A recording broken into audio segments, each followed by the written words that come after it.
Assalamualaikum warahmatullahi wabarakatuh. Perkenalkan nama saya Hamid Zainul Rido, NIM 2253362 dari kelas TI 3C.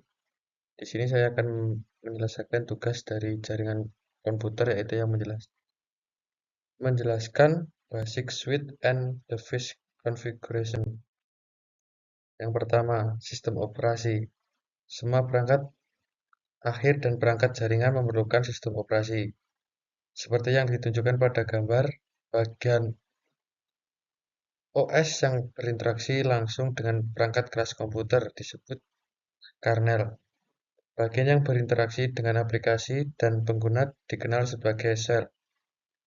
Pengguna dapat berinteraksi dengan sel menggunakan antarmuka baris perintah CLI atau antarmuka guna grafis GUI. Yang kedua, GUI, antarmuka pengguna grafis, yaitu memungkinkan pengguna berinteraksi dengan sistem menggunakan lingkungan ikon grafis, menu, dan jendela. GUI lebih mudah digunakan dan memerlukan lebih sedikit pengetahuan tentang struktur perintah dasar yang mengendalikan sistem. Karena alasan ini, sebagai besar pengguna mengandalkan lingkungan GUI.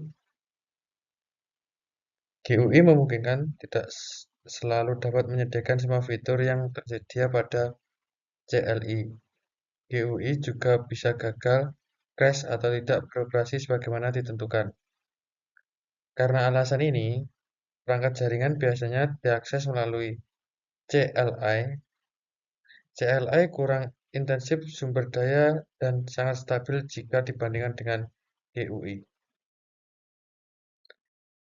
Host navigation yang dapat dilihat sebagai berikut: primary command modes,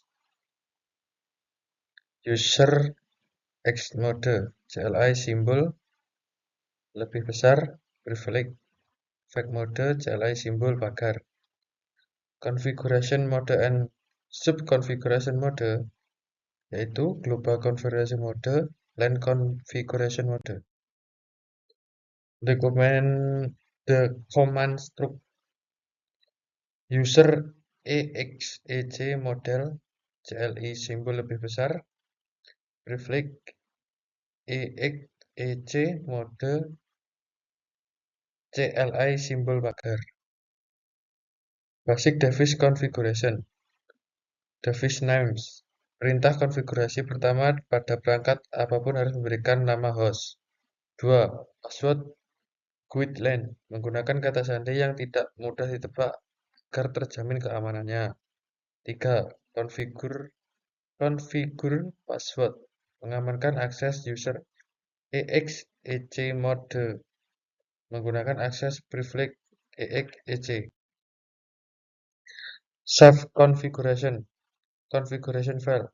Startup config, running config, untuk menyimpan perubahan pada konfigurasi yang sedang berjalan.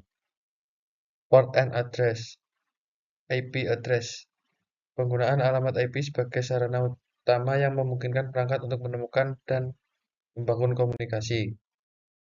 Configure address. Memasukkan IP address secara otomatis yang itu menggunakan perintah DHCP. Ketika membuat VLAN maka LAN harus dipisah.